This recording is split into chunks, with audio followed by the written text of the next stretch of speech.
चलो बच्चा लोग, तो आज हम लोग स्टार्ट करते हैं टॉपिक रिस्पायरेशन, है ना।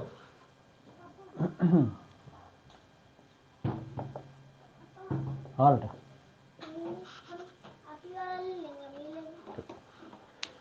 तो रिस्पायरेशन के डेफिनेशन से स्टार्ट करते हैं। What is respiration. क्लास 9 में भी हम लोग रिस्पायरेशन को थोड़ा सा समझे थे। क्लास 9 में जब माइटोकॉन्ड्रिया आपको हम पढ़ा रहे होंगे, ठीक है, तो उस माइटोकॉन्ड्रिया में हम लोग सेल्यूलर रिस्पायरेशन समझे थे, ठीक है। चलिए, रोनित का रिप्लाई भी आ चुका है। The process of releasing energy from obtained nutrient या फिर फूड। चलिए, वेरी गुड रोनित। कर्स का भी ऐसा ही कुछ रिप्लाई है। रौनक भदानी का भी आ गया है, वेरी गुड, ठीक है। तो रेस्पिरेशन मीन्स जो फूड हम लोग ऑब्टेन किए, इसके पहले हम लोग क्या पढ़े थे, न्यूट्रिशन। उसमें समझे थे कि किस प्रकार से फूड को ऑब्टेन करना है, अपने से बनाना है, किसी दूसरा से लेना है, यानी कि ऑटोट्रॉफिक न्यूट्रिशन है या हेटरोट्रॉफिक न्यूट्रिशन है। वो न्यूट्रिशन फिनिश करने के बाद अब हम लोग ये समझते हैं कि उस न्यूट्रिशन का यूटिलाइजेशन कैसे किया जाए। तो एक यूटिलाइजेशन है उसका एनर्जी रिलीज करने में, है ना। और उस प्रोसेस को बोलते हैं रिस्पायरेशन, यानी कि respiration means the process of releasing energy from obtained food. जो फूड ऑब्टेन किया गया है, इससे एनर्जी को रिलीज करने का प्रोसेस रिस्पायरेशन कहलाएगा, है ना। और ये स्टेप होता है सेल के अंदर। कहाँ होता है ये, सेल के अंदर। सेल में भी कहां पे होता है बता सकते हो आप लोग, माइटोकॉन्ड्रिया के अंदर, वेरी करेक्ट। सेल के अंदर भी होता है ये, माइटोकॉन्ड्रिया के अंदर, है ना। That's why mitochondria is known as, class 9 का क्वेश्चन, क्या बोलते हैं माइटोकॉन्ड्रिया को। हाँ, एकदम रटा रटाया आप लोगों का है, समझा हुआ भी है कि इसको power house of the cell बोलते हैं। वो इसीलिए बोला जाता है क्योंकि ये एनर्जी प्रोड्यूस करता है by the process of respiration. चलिए, अब आते हैं पॉइंट पे। क्योंकि ये जो रिस्पायरेशन का बात कर रहे थे, ये सेल के अंदर हो रहा था ना, सेल के अंदर, माइटोकॉन्ड्रिया के अंदर, इसलिए इस रिस्पायरेशन को हम लोग क्या बोलेंगे, सेल्यूलर रिस्पायरेशन बोलेंगे, ठीक है। एक्चुअल जो रिस्पायरेशन होता है हमारे बॉडी में, वो हमारे हर एक सेल के अंदर होता है। That's why it is known as cellular respiration. और पता है कि दुनिया में जितना भी लिविंग ऑर्गेनिज्म है, they all are made up of, सभी बने हुए हैं सेल के। दुनिया का हर एक ऑर्गेनिज्म सेल का बना हुआ है ना। तो हर एक ऑर्गेनिज्म के सेल के अंदर सेलुलर रिस्पायरेशन चल रहा होगा, है ना। तो सेलुलर रिस्पायरेशन चाहे प्लांट के अंदर चले, चाहे एनिमल के अंदर चले, चाहे कोई माइक्रो ऑर्गेनिज्म बोल दिए अमीबा के अंदर चले, बैक्टीरिया के अंदर चले, चाहे हमारे अंदर चले, ठीक है। जिस किसी के अंदर भी सेलुलर रिस्पायरेशन चलता है, सबका प्रोसेस लगभग लगभग सेम होता है, ठीक है। यानी कि सेलुलर रिस्पायरेशन का प्रोसेस लगभग कॉमन है। तो क्यों ना पहले कॉमन चीज को पढ़ लिया जाए, है ना। हाँ, वेरी गुड प्रतीक। सेलुलर रिस्पायरेशन को इंटरनल रिस्पायरेशन भी बोलते हैं। इंटरनल इसलिए कहे कि सेलवा के अंदर होता है, ठीक है, समझे ना बात। तो चलिए, अब उस कॉमन स्टेप को समझते हैं कि रिस्पायरेशन का कॉमन स्टेप क्या है। क्लियर। कॉमन स्टेप ही रिस्पायरेशन का सारांश है एक प्रकार से। पहले इंपॉर्टेंस देख लेते हैं इसका।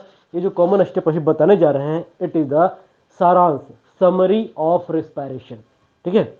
इसी समरी से लगभग 10, 12, 14 क्वेश्चन निकाला जा सकता है, यानी कि 10 to 14 टाइप्स ऑफ क्वेश्चन सिर्फ एक समरी से निकालेंगे हम लोग, ठीक है। और इसके बाद जो हम लोग को पढ़ना रह जाएगा, वो बस इतना ही पढ़ना रह जाएगा कि प्लांट में बात करें चाहे एनिमल में बात करें, एनिमल में अपना ह्यूमन बीइंग का, कि हमारे हर एक सेल तक, प्लांट के हर एक सेल तक, ठीक है, या फिर यूनिसेलुलर ऑर्गेनिज्म के हर एक सेल तक, या फिर फिश के हर एक सेल तक किस प्रकार से ऑक्सीजन को पहुंचाना है, इतने हमको पढ़ना रह जाएगा खाली, है ना। तो पहले ये देखते हैं। बिल्कुल रोनित, आप वीडियो देखे हैं, चलिए थैंक यू, है ना। तो चलिए, रिस्पायरेशन का हम लोग शुरुआत करते हैं। रिस्पायरेशन का शुरुआत हमेशा होता है किस फूड से, ग्लूकोज से, ठीक है। रिस्पायरेशन का शुरुआत हमेशा किससे होगा, ग्लूकोज से। ग्लूकोज का ब्रेकिंग डाउन होता है। लाइसिस का मतलब होता है तोड़ना, है ना। लाइसिस का मतलब क्या होता है, तोड़ना। तो ग्लूकोज को तोड़ा जा रहा है, तो इसके लिए हम लोग वर्ड इस्तेमाल करेंगे ग्लाइकोलाइसिस। तो पहला स्टेप ग्लाइकोलाइसिस, है ना। ग्लूकोज का formula C6H12O6, you know it well, है ना। C6H12O6 और ग्लूकोज का ब्रेकिंग डाउन, लाइसिस का मतलब ही ब्रेकिंग डाउन होता है, तो glycolysis means breaking down of glucose. और अगर तोड़ रहे हैं तो तोड़ेंगे तो एक से अधिक चीज में कन्वर्ट हो जाएगा ना, ठीक है, समझिए। या तो सेम टाइप का चीज बन सकता है या डिफरेंट टाइप का चीज भी बन सकता है। यहां पे देखिए क्या क्या बनता है, जब ग्लूकोज को तोड़ा जाता है तो ये बन जाता है क्या, पायरुवेट, और एटीपी भी रिलीज होती है। कितना ATP, 2 ATP, very correct, 2 ATP energy भी रिलीज होती है, पायरुवेट और 2 एटीपी। पायरुवेट का फॉर्मूला,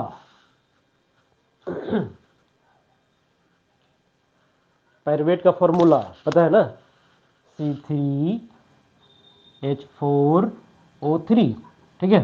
पायरुवेट का मॉलिक्यूल बनता है भाई, तो पायरुवेट भी 2 मॉलिक्यूल बनता है, ठीक है। पायरुवेट भी 2 मॉलिक्यूल बनता है और 2 एटीपी रिलीज होता है, किस प्रोसेस में, तो ग्लाइकोलाइसिस के प्रोसेस में, ठीक है। अगला क्वेश्चन कि ग्लाइकोलाइसिस कहां पे होता है, सेल के अंदर कहां पे होता है, साइटोप्लाज्म में। तो ये सब ऑब्जेक्टिव्स हैं जो पूछे जा सकते हैं, ठीक है।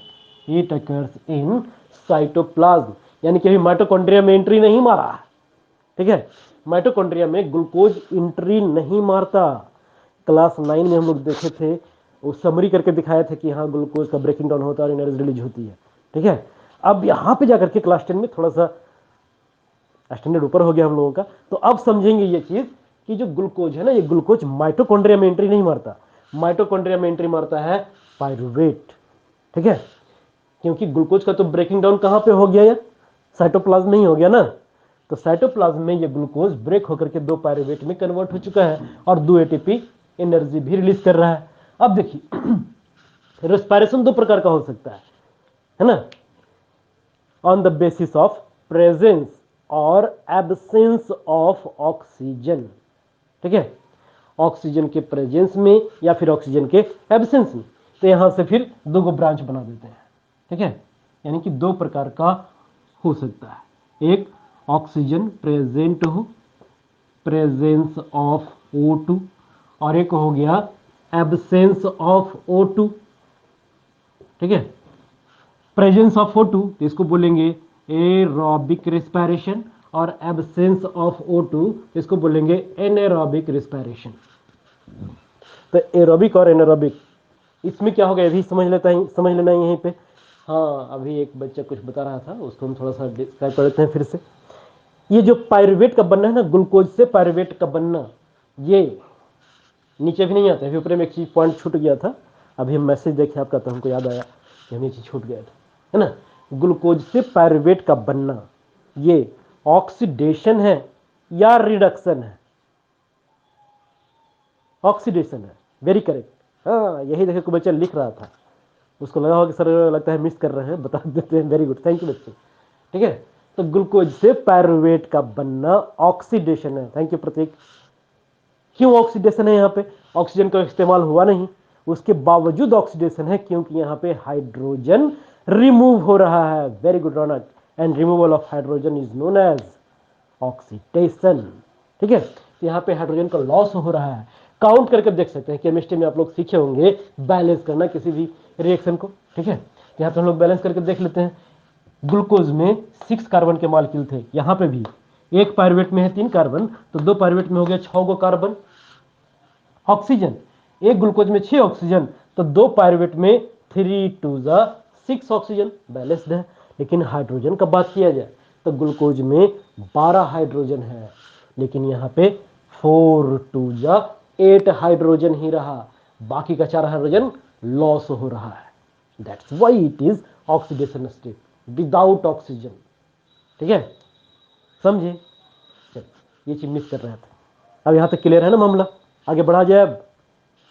चलिए आगे बढ़ते हैं। अब इस पायरुवेट का 2 फेट है, 2 भविष्य, 2 किस्मत, ठीक है।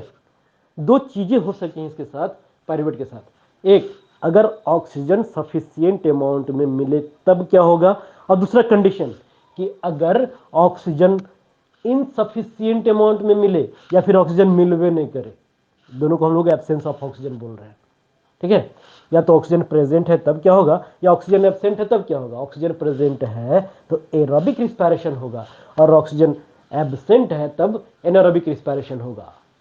क्लियर? नोट्स वगैरह भी आपको मिल जाएगा, सब्र रखिए, है ना। एरोबिक रिस्पायरेशन अकर्स इनसाइड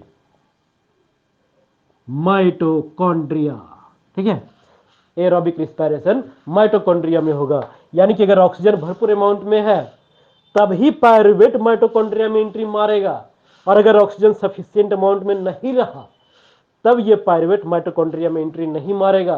तो उसका अगला स्टेप भी कहां पे हो जाएगा, साइटोप्लाज्म में ही हो जाएगा। क्या होगा स्टेप देखते हैं, समझे। ऑक्सीजन प्रेजेंट है तो पायरुवेट कहां चल जाएगा, माइटोकॉन्ड्रिया के अंदर, और ऑक्सीजन एब्सेंट है तो पायरुवेट माइटोकॉन्ड्रिया में नहीं जाएगा।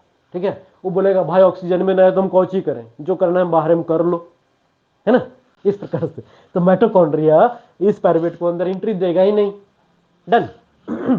चलिए, अब अगर ये अंदर जाता है तो देखिए एरोबिक रिस्पायरेशन का फाइनल प्रोडक्ट क्या बनेगा। तो फाइनल प्रोडक्ट बनेगा CO2 plus H2O plus ATP। कितने ATP,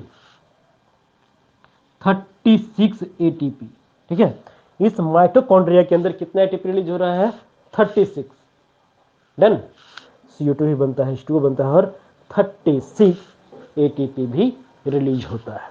ठीक है, चलिए अगर ऑक्सीजन एब्सेंट है तब क्या होगा ये। तो यहाँ पे दो कंडीशन है जो हमें पढ़ने हैं।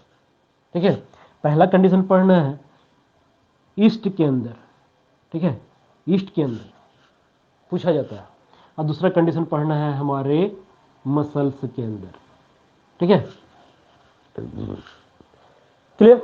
ईस्ट के अंदर ईस्ट के अंदर क्या होता है, तो ईस्ट के अंदर ये जो पायरुवेट है ऑक्सीजन के एब्सेंस में साइटोप्लाज्म में ही कन्वर्ट कर दिया जाएगा इथेनॉल और प्लस CO2।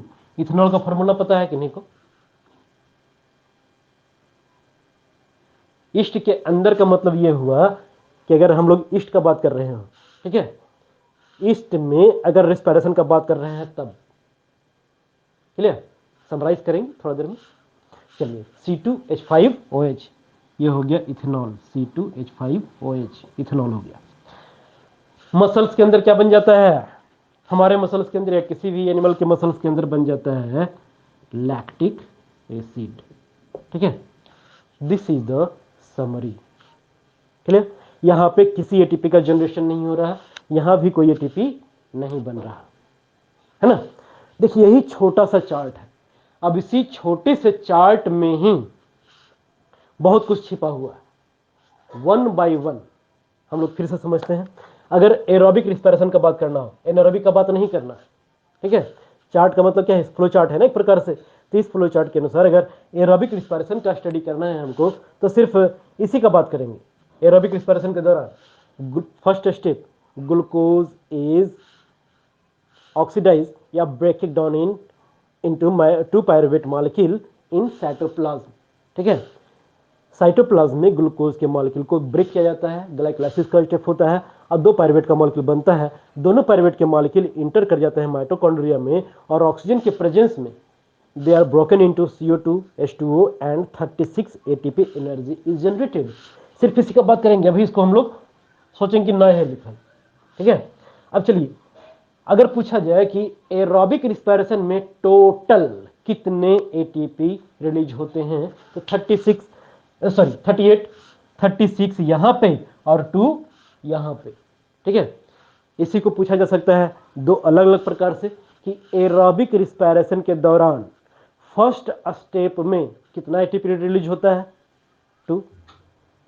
एरोबिक रिस्पिरेशन के दौरान माइटोकॉन्ड्रिया में कितना ATP रिलीज होता है, 36। ग्लाइकोलाइसिस के दौरान, देखिए क्वेश्चन खाली बता रहे हैं कितने प्रकार के क्वेश्चन पूछे जा सकते हैं, है ना। तो बस बोर्ड देखते जाना, आंसर करते जाना। ग्लाइकोलाइसिस के दौरान कितना ATP रिलीज हो सकता है, ओनली 2। बस सब आंसर आपको एजे मिल जाएगा। ठीक है, glycolysis occurs in which part of cell, cytoplasm. aerobic respiration, listen, aerobic respiration occurs in which part of cell? Mitochondria. Done. तो इतना सारा क्वेश्चन एरोबिक रिस्पायरेशन से। What is the final product of aerobic respiration? ये लिख देने का, ठीक है। फाइनल प्रोडक्ट क्या होगा, तो ये सब लिख देना है। इतना क्वेश्चन हमारा आ गया एरोबिक रिस्पायरेशन से। डन। हाँ, वेरी गुड रॉनिक। चलिए अब बात करते हैं हम लोग एनारोबिक रिस्पायरेशन। तो एनारोबिक रिस्पायरेशन दो गम पढ़ना है, ईस्ट में पढ़ना है और हमारे मसल में पढ़ना है। तो एनारोबिक रिस्पायरेशन इन ईस्ट, अगर इसका बात करना है तो उस वक्त इस सबको भूल जाना है, इसको भी भूल जाना है। एकदम पूछ पकड़ना है यहाँ से, glucose, glycolysis, pyruvate, oxygen absent, और पहुंच जाना है ईस्ट तक। समझ रहे हो, है ना।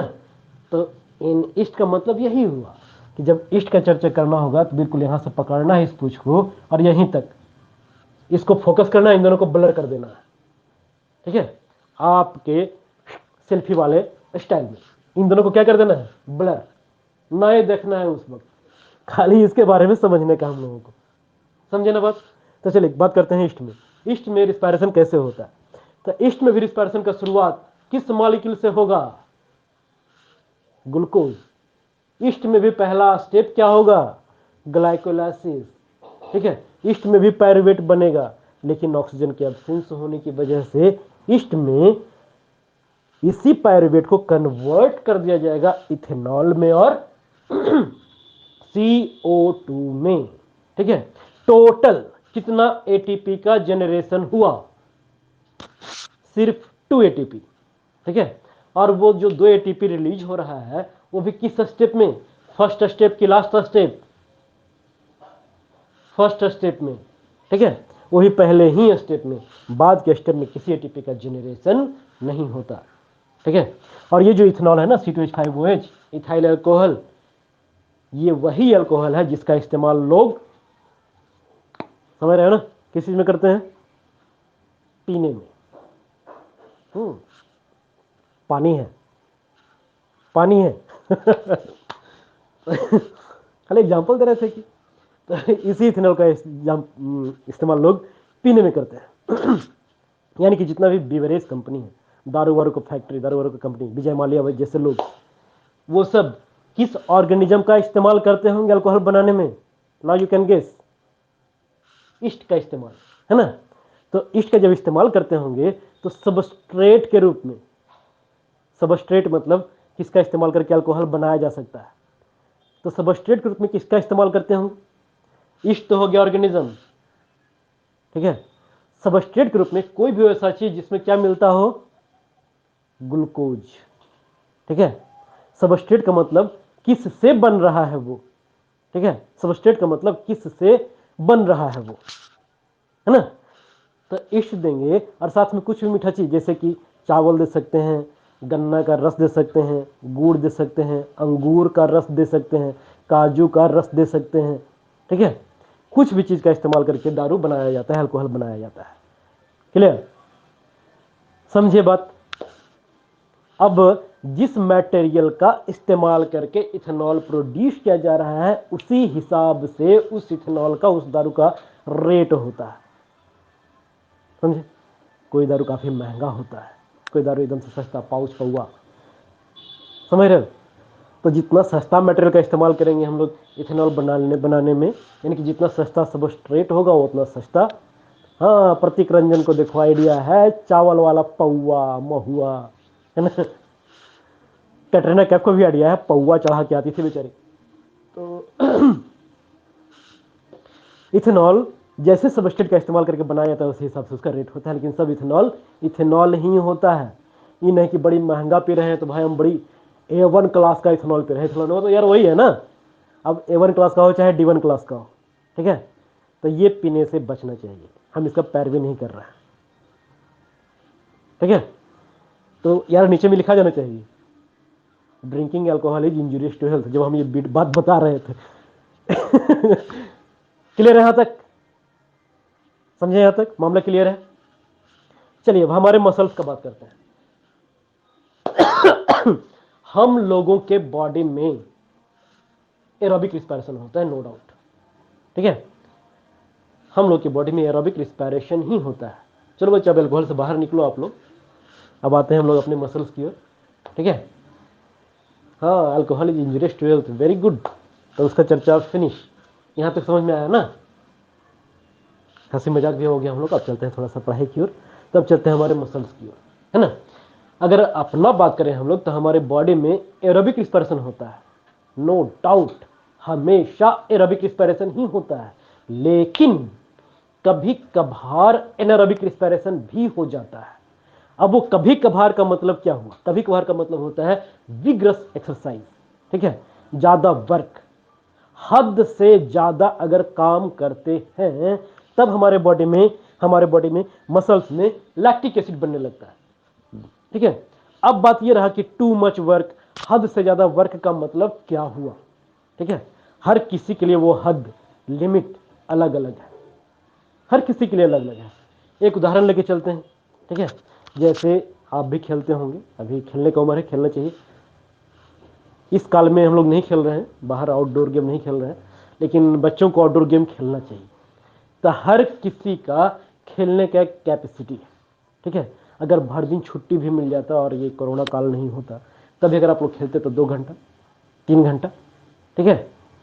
लिमिट है ना, कि इतने लूडो फूडो नहीं रे गधा। आउटडोर गेम, ठीक है। तो अगर आउटडोर गेम हम लोग खेल रहे हैं, तो वो खेलने का एक लिमिट है कि इतने ही देर खेलते हैं। लेकिन अगर आप लोग देखते होंगे किसी क्रिकेट प्लेयर को, है ना, तो लोग, कोई कोई होता है एकदम खुट्टा गाड़ के खड़ा हो जाता है, यार दिए जा रहा है, ठीक है। 50 ओवर खेल जाता है, टेस्ट मैच हो रहा हो तो भर दिन खेलते रह जाता है, समझे, समझ रहे हो। तो उस प्रकार से अगर वो भर दिन खेल रहा है, तो क्या उसके पास बहुत ताकत है? नहीं, स्टैमिना है उसके पास, ठीक है। तो उसका हद, उसका क्षमता बहुत देर तक खेलने का है, और हम लोगों का उतना क्षमता नहीं है, ठीक है। अगर अपना बात करें हम लोग एज ए टीचर्स, तो हम लोग का यार खेल लगभग लगभग छूट चुका है। अब ऐसे कंडीशन में अगर हम लोग कभी कभार खेल लेते हैं जोश जोश में आकर के, या फिर कोई काम कर लेते हैं जो रेगुलर बेसिस पे हम नहीं किया करते थे। जैसे अपना काम है क्या? पढ़ाना, बच्चों के साथ हंसी मजाक करना, और वजन के रूप में क्या उठाना भाई? ये पेन उठाना, बाइक का चाबी उठाना और बाइक चलाना, इतने काम है। और अगर हम किसी मजदूर की भांति 30 किलो 40 उठाना चाहिए, उठा ही सकते हैं, उठाते भी हैं कभी कभार। अगर उतना हम लोग वजन उठा लेते हैं हम, और लेकर के, जैसे कि छत पे चढ़ाना हुआ, गेहूं पसाना हो, कुछ भी ऐसा काम होता है हम लोग करते हैं एडिशनल वर्क, तो वही काम, वही छोटा सा काम हमारे लिए हद से ज़्यादा हो जाता है, ठीक है। कहीं बच्चों को देख लिया कि भाई सैटरडे के दिन ग्राउंड में क्रिकेट खेल रहा है, हम भी खेलिए जोश जोश में आकर के, पता चला कि ले हाथ में दर्द हो गया, थोड़ा सा दौड़ लिया तो पैर में दर्द हो गया, फील्डिंग कर लिया तो पीठ में दर्द हो गया, है ना। तो इस प्रकार से लिमिट हमारा कम हो चुका है, समझ रहे हो लिमिट कहने का मतलब, समझे। तो हर किसी का लिमिट अलग अलग है। तो जिसका जितना क्षमता है, अगर वो क्षमता से, हाँ, अगर वो क्षमता से ज्यादा देर तक काम कर लेता है, तब उसके बॉडी में, उसके मसल्स में सफिशियंट ऑक्सीजन का सप्लाई नहीं हो पाता। जब सफिशियंट ऑक्सीजन नहीं मिल पाता है ना, तो जो हमारा मसल्स है, ये धरना पे नहीं बैठ जाता, ठीक है, कि हमको ऑक्सीजन नहीं मिल रहा है, ऑक्सीजन का कमी है, कहा करें भाई, मीडिया बुलाओ, ये बुलाओ, सबका हमारा मसल्स नहीं करता, ठीक है। कितनो कमी हो जाए ऑक्सीजन का, वो अपना काम करते ही रहता है, ठीक है। वो अपना काम हमेशा करते रहता है, भले ही ऑक्सीजन नहीं मिले। ऑक्सीजन नहीं मिलेगा तब वो एनारोबिक रिस्पायरेशन करना शुरू कर देता है, और थोड़ा थोड़ा ही सही, थोड़ा का मतलब क्या? एटीपी एनर्जी, 2 एटीपी एनर्जी एक ग्लूकोज मॉलिक्यूल से, जहां 38 ATP energy, 38 ATP energy produce होना चाहिए था, उसकी जगह पे अब कितना एटीपी प्रोड्यूस करने लगता है? मात्र 2 एटीपी, है ना। काफी कम एनर्जी, लेकिन काम करना वो बंद नहीं करता, धरना पे वो नहीं बैठता, है ना। इसी चक्कर में क्या होता है, तो हमारे मसल्स में लैक्टिक एसिड का डिपोजिशन होने लगता है, लैक्टिक एसिड जमा होने लगता है, ठीक है। लैक्टिक एसिड जमा होता है तो हमारा मसल्स अकड़ जाता है, ठीक है, जिसको हम लोग मसल्स क्रैम्प बोलते हैं। वेरी गुड रौनक भदानी, है ना। और उस क्रैम्प के कारण पेन होने लगता है, दर्द होने लगता है, ऐसा लगेगा कि यार हाथ उठाने में दर्द, चलने में दर्द, उठने में दर्द, बैठने में दर्द, है ना। क्लियर। दूसरा दिन फिर से जाके खेल लिया जाए। आज दर्द हुआ था मानते हैं, अगला दिन फिर से खेल लो। तक खेल के शुरुआत में दर्द लगेगा कि हो रहा है, लेकिन जैसे ही खेलना शुरू करोगे अब धीरे धीरे वो पेन गायब होने लगेगा, है ना। अगर आप लोग खेले हो लूडो, पबजी छोड़ करके बाहर वाला गेम, अगर खेले हो तब ठीक है, अगर खेले हो तो इस बात का आइडिया होगा कि फिर वो मसल्स पेन धीरे धीरे गायब हो जाता है। रात में फिर थोड़ा सा होता है, अगला दिन फिर गायब हो जाता है, 2 दिन 3 दिन 4 दिन के बाद अब आपका स्टेमिना बिल्डअप हो चुका है। खेलिए खेलिए जम करके, ठीक है। तो ऐसे ही स्टेमिना बिल्डअप किया जाता है। डॉक्टर और तो आराम दे आपको। क्या प्रतीक रंजन तुम यार तक चलिए, यहां तक क्लियर है आप लोगों का? डन। ये हो गया हमारे रिस्पायरेशन का समरी, ठीक है। इतना ही कुछ हमारे रिस्पायरेशन के समरी में। इसमें बहुत प्रकार के क्वेश्चन, जैसे कि हाँ एक और चीज, एनारोबिक रिस्पायरेशन का दूसरा नाम भी है, इसको बोलते हैं फर्मेंटेशन, ठीक है। एनारोबिक रिस्पायरेशन को और क्या बोला जाता है? फर्मेंटेशन बोला जाता है। इस वर्ड को, इस टर्म को याद रखेंगे। हाँ तो क्वेश्चन पे आते हैं। ईस्ट में फर्मेंटेशन हो तब क्या बनेगा? इथेनॉल। हमारे मसल्स में फर्मेंटेशन हो तो लैक्टिक एसिड। डन। फर्मेंटेशन किस गैस के एब्सेंस में हो सकता है? ऑक्सीजन, ठीक है। ऑक्सीजन सफिशिएंट अमाउंट में मिले तो हमारा पायरुवेट कहां एंट्री मार देता है? माइटोकॉन्ड्रिया में। और माइटोकॉन्ड्रिया में एरोबिक रिस्पायरेशन होता है। एरोबिक रिस्पायरेशन के दौरान फाइनल प्रोडक्ट क्या बनता है हम लोग बात कर लिए थे ये सबका। तो चलिए यही हमारा है समरी। आप वीडियो भी देखे होंगे, क्लियर। अब चलिए एटीपी से एडीपी कब बनना और एडीपी से एटीपी कब बनना, थोड़ा सा ये भी समझ ही लेते हैं हम लोग, ठीक है। डन। यहां तक क्लियर है, मिटाया जाए।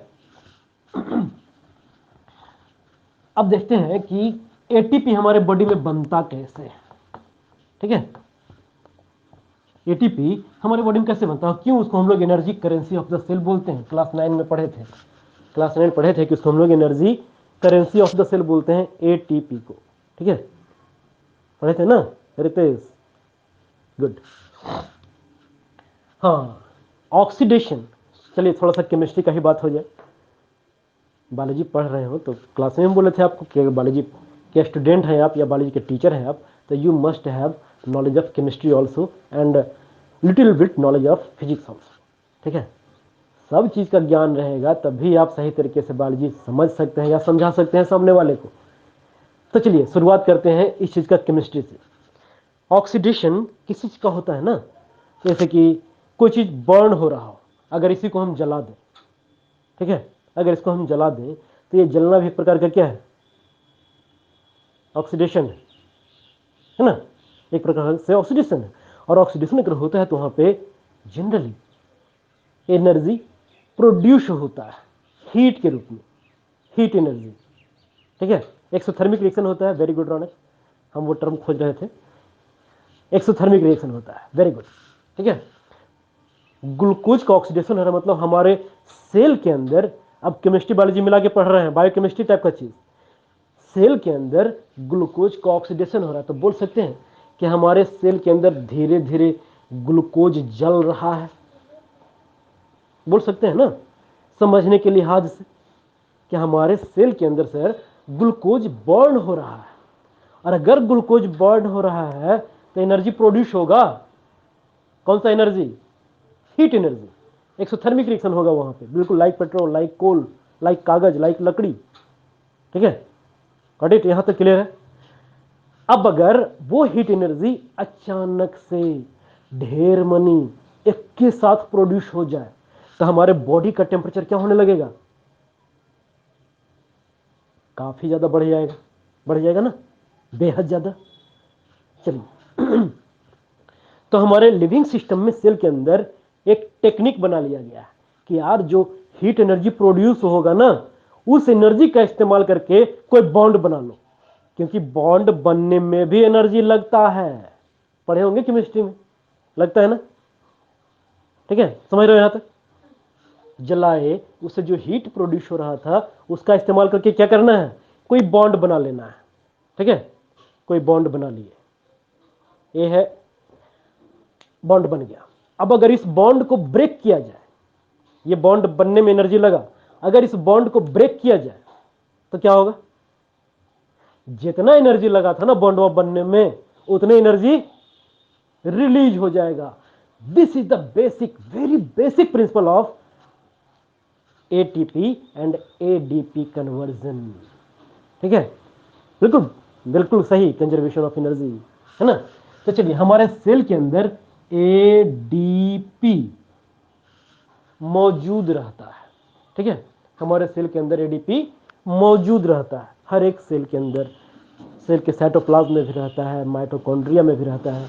ये एडीपी नेचुरली हमारे सेल के अंदर मिलता है, पाया जाता है। ठीक है, चलिए, जब हीट एनर्जी प्रोड्यूस होता है ना, तो वहां पे एक फॉस्फेट मॉलिक्यूल को इसके साथ और जोड़ दिया जाता है। ठीक है, तो डाई का मतलब बताया था कि 2 फॉस्फेट, अब यह और फॉस्फेट और जुड़ जाएगा तो 3 फॉस्फेट हो जाएगा, तब क्या बन जाएगा? वो एटीपी। क्लियर? इसको हम लोग इस प्रकार से रिप्रेजेंट कर सकते हैं। ये हो गया एडेनोसिन मॉलिक्यूल, इसके साथ एक फॉस्फेट जुड़ा हुआ है, इसके साथ एक और फॉस्फेट जुड़ा हुआ है, तो ये क्या हो गया? ये हो गया एडीपी। समझे? अब इसमें एक और फॉस्फेट को जोड़ना है, तो किस प्रकार से इसको रिप्रेजेंट कर रहे हैं हम लोग, बच्चा लोग समझने के हिसाब से। ए के साथ ई वाला पी पहले से था, ई वाला पी पहले से था। अब ये जो तीसरा का पी है ना, इसको हम लोग पी आई करके रिप्रेजेंट करते हैं, है ना, ताकि लगे कि हाँ अलग वाला है। तो इसके साथ ये जो पी आई था ये आकर के इससे जुड़ गया। ठीक है, 1 2 3 फॉस्फेट हो गया। समझे? तो ये हो गया एटीपी। अब जब हमारे सेल को जरूरत पड़ेगा एनर्जी का, तब क्या करेगा? इसको लेगा ब्रेक कर। जैसे ही इस बॉन्ड को ब्रेक किया जाएगा, फिर से किस में कन्वर्ट हो जाएगा? वो एडीपी में, और इनऑर्गेनिक फॉस्फेट में। समझिए? डन यहां तक? क्लियर है? तो इस प्रकार से हमारे सेल के अंदर एडीपी से एटीपी बनते रहता है, और एटीपी वापस एडीपी और फॉस्फेट में कन्वर्ट हो जाता है। इसी दौरान एनर्जी ट्रैप भी करता है वो ग्लूकोज से, और हमारे सेल को एनर्जी प्रोवाइड भी करते रहता है। क्लियर मामला? ठीक है, तो ये सिर्फ हमारे सेल के अंदर नहीं, दुनिया में जितने ऑर्गेनिज्म हैं सभी के अंदर ये चीज होता रहता है। तो आज चलिए, ये हो गया हमारा रिस्पायरेशन का समरी। यानी जिसका स्टेमिना जल्दी एटीपी नहीं, स्टेमिना का मतलब हो गया, स्टेमिना हम लोग कैसे बिल्डअप करते हैं ना, तो ज्यादा से ज्यादा ऑक्सीजन को अपने बॉडी के अंदर रख करके, ठीक है, ज्यादा काम करते हैं हम लोग, तो हमारा मसल्स ज्यादा ऑक्सीजन मॉलिक्यूल को अपने अंदर स्टोर करके रखने का काम करता है। ठीक है, समझे? ज्यादा काम मेहनत करेंगे तो हमारा मसल्स ही बढ़ता है, और मसल्स में वो ऑक्सीजन को ट्रैप करके रख ले रहता है। समझे? कैलोरीज क्या है? फिजिक्स में जो कैलोरी पढ़े हो ना बच्चा, वही कैलोरी यहां पे भी है। क्या है कैलोरी? यूनिट है किसका? हीट का, एनर्जी का। ठीक है, क्लियर? तो फिजिक्स वाला चीज है, बायोलॉजी में वही रहेगा, अलग से थोड़े हो जाएगा। सब कुछ साइंस है बच्चे, सब चीज साइंस है, फिजिक्स केमिस्ट्री बायोलॉजी सब साइंस है ना? अब ऐसा नहीं कि जब बायोलॉजी पढ़ रहे हैं तो फिजिक्स वाला ज्ञान उधर ही छोड़ देंगे, केमिस्ट्री वाला ज्ञान उधर ही छोड़ देंगे। सर हमको बायोलॉजी पढ़ना है, नहीं पढ़ पाओगे, सबको लेके चलना होगा। समझ में आई बात यहां तक?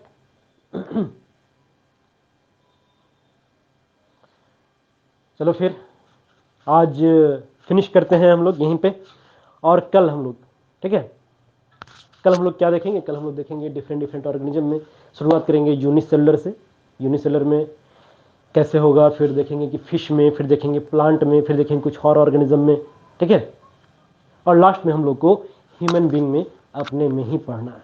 ये छोटा स्टेप है, न्यूट्रिशन इतना वक्त इसमें नहीं लगेगा, बहुत मुश्किल 4 क्लास, आज कल परसों 3 क्लास और एक आध गो डॉट फॉट क्लास लेना होगा तो लेंगे, ठीक है। अच्छा, एक और चीज़ एक और नोटिस, बहुत सारे बच्चों को हम निकाल दिए थे ग्रुप से, है ना, क्योंकि वो अपना नाम रोल ये सब सेक्शन वगैरह नहीं लिखे थे। देखिए 2 दिन से फिर से नोटिफिकेशन आता है कि भाई जुड़ना चाह रहे हैं, हम उन लोग को जोड़ने दिए हैं आज। क्लियर, सिर्फ इसलिए जोड़ने दिए हैं ताकि हम बता सकें कि आपको किस प्रकार से अपना नाम उम लिखना है। यार अपने दोस्तों को तुम लोग हिंट नहीं करते हो, जो भी नाम है ना, पहला नाम का जो कॉलम है इसी में सब कुछ लिख लेना है अपना। जैसे जहाँ पे नाम लिखे रौनक कुमार, वहीं पे कॉमा दे के लिख दिए 10C और कॉमा दे के लिख दिए 2, तो हो गया रौनक कुमार, 10C क्लास हो गया, 2 उसका रोल नंबर हो गया। समझे बात? तो वैसे ही पहले कॉलम में ही सब कुछ भर लेना है, क्योंकि नीचे कॉलम में कुछ भरते हैं नाम रोल सेक्शन तो हमको नहीं दिखता। हाँ, नोट्स आपको मिल जाएगा कल, है ना। तो चलिए, और फिर हम रिमूव करने जा रहे हैं जिस बच्चे का नाम रोल नंबर सब नहीं है, उन सबको हम फिर रिमूव कर देंगे आज। आज खाली हम ऐड किए थे इसीलिए ताकि उसको उनके बाद बता सकें, ठीक है। तो चलो, टेक केयर, पढ़ाई करो, ख्याल रखो अपना, और फिर कल मिलते हैं इसी वक्त। Okay bye.